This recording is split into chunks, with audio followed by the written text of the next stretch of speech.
بسم اللہ الرحمن الرحیم۔ السلام علیکم۔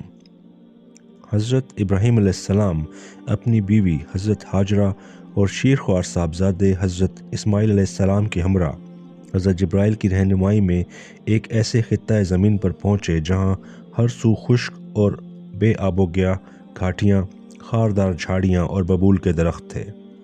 تو حضرت جبرائیل نے بتایا کہ یہی آپ کی منزل مقصود ہے۔ انہوں نے ایک سرخ ٹیلے کی جانب اشارہ کیا کہ اسی مقام پر آپ نے اللہ تعالیٰ کا گھر تعمیر کرنا ہے اور اسے پاک و صاف کر کے طواف اور نماز سے آباد کرنا ہے۔ چنانچہ آپ نے اپنی رفیقہ حیات اور نومولود بیٹے کو زمزم والی جگہ پر ایک درخت کے نیچے بٹھا دیا، چند کھجوریں اور تھوڑا سا پانی ان کے حوالے کیا اور حکم الہی کے مطابق واپس روانہ ہو گئے۔ اب خشک پہاڑوں اور گرم ریگزار کے درمیان ایک ماں اور اس کا ننھا سا بیٹا اکیلے رہ گئے۔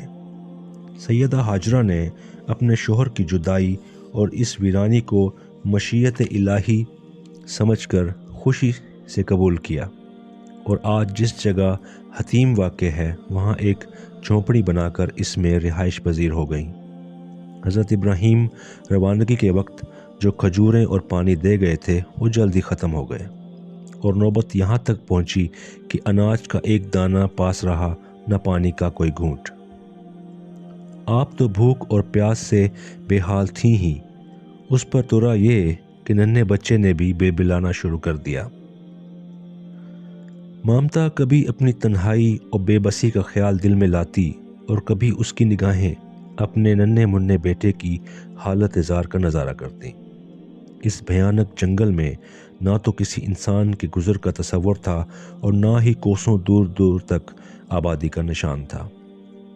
جب بچے کی حالت بگڑنا شروع ہوئی تو ماں بے قرار ہو کر دل برداشتہ ہوئی اٹھی اور قریب ہی واقع صفا پہاڑی پر چڑھ کر دور و نزدیک نظریں دوڑانے لگی کہ شاید کوئی بھولا بھٹکا آدمی نظر آ جائے یا کھانے پینے کی کوئی شے دکھائی دے جائے۔ لیکن جب مایوسی ہوئی تو تقریباً دوڑتی ہوئی وادی کو عبور کر کے دوسری پہاڑی مروہ پر چڑھ گئیں، لیکن وہاں بھی سوائے محرومی کے کچھ نہیں تھا۔ آپ دوبارہ صفا کی جانب واپس ہوئیں۔ اس طرح آپ نے اس عمل کو 7 بار دہرایا۔ اس دوران اپنے بچے کو بھی آ کر دیکھ جاتی جس کی حالت دم بدم بگڑتی جا رہی تھی۔ بالآخر عالم غیب سے حضرت جبرائیل نمودار ہوئے اور انہوں نے اپنی ایڑی زمین پر ماری، بعض روایات کے مطابق انگلی کا اشارہ کیا یا پر مارا، اور بعض روایات میں ہے کہ حضرت اسماعیل نے اپنی ننھی منھی ایڑی زمین پر ماری تو اللہ کی قدرت سے وہاں پانی کا چشمہ ابلنے لگا۔ سیدہ ہاجرہ نے فوراً اپنا مشکیزہ پانی سے بھرنا شروع کر دیا۔ جب وہ بھر گیا تو خیال ہوا کہ یہ پانی ادھر ادھر بہہ کر ضائع نہ ہو جائے، اس لیے اس کے گرد مٹی کی باڑ بنانی شروع کر دی اور اسے ساتھ ہی زمزم یعنی رک جا کی تکرار کرنے لگیں۔ چنانچہ بعد میں یہ چشمہ زمزم سے مشہور ہوا۔ سرکار دو عالم حضرت محمد صلی اللہ علیہ وآلہ وسلم فرماتے ہیں، اللہ پاک اسماعیل پر رحم فرمائے، اگر وہ پانی کو اس طرح نہ روکتی تو آج زمزم کنویں کے بجائے ایک جاری نہر کی شکل میں ہوتا۔ اس واقعے کے 5 یا 6 روز بعد عربوں کے ایک قبیلہ بن جرہم کا ایک قافلہ جو شام جا رہا تھا راستہ بھول کر اس جانب آ نکلا۔ انہوں نے پہاڑیوں کی دوسری جانب خیمے نصب کر لیے۔ اتفاقاً انہوں نے ایک آبی پرندہ فضا میں اڑتے دیکھا تو حیرت زدہ ہو گئے۔ وہ درجنوں مرتبہ ان راستوں سے گزر چکے تھے، یہاں دور دور تک پانی کا ایک قطرہ نہ تھا۔ ایسے میں آبی پرندے کی موجودگی ناقابل یقین تھی۔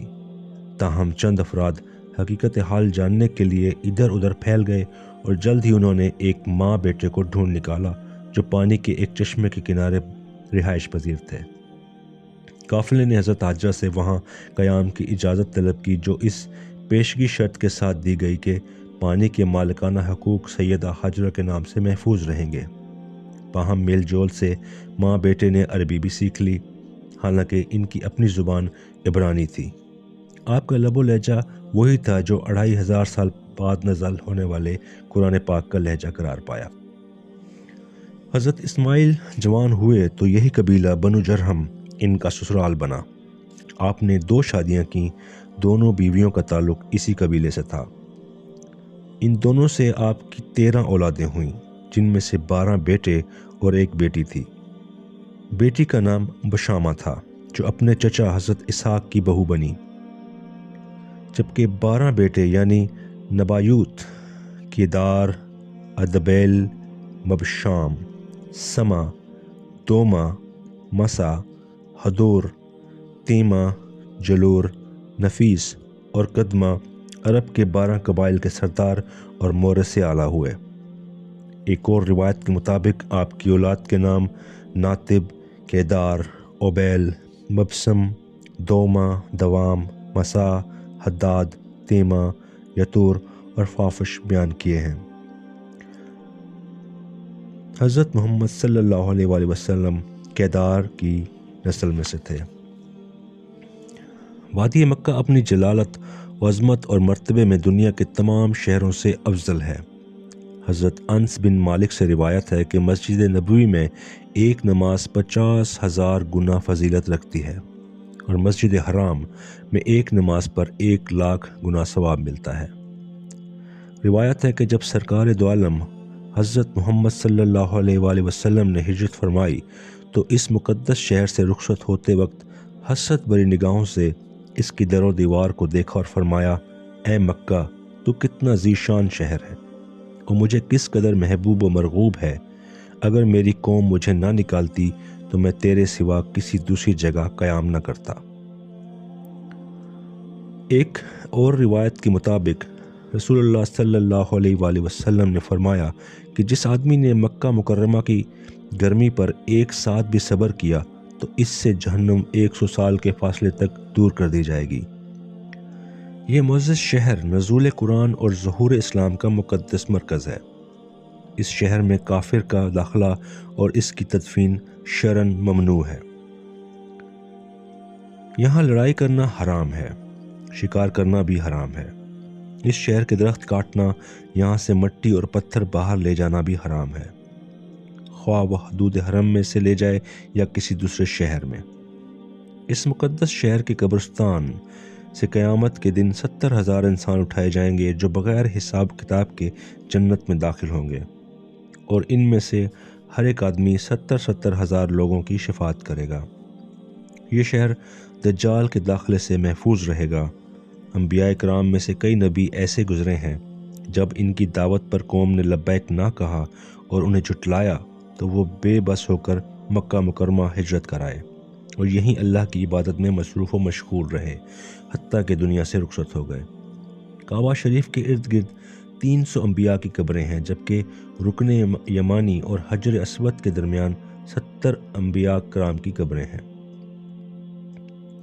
حتیم کے اندر مزاب کعبہ کے نیچے حضرت اسماعیل اور حضرت ہاجرہ دفن ہیں۔ اسی طرح شاہ زمزم اور مقام ابراہیم کے درمیان حضرت ہود علیہ السلام، حضرت شعیب اور حضرت صالح کی قبریں ہیں۔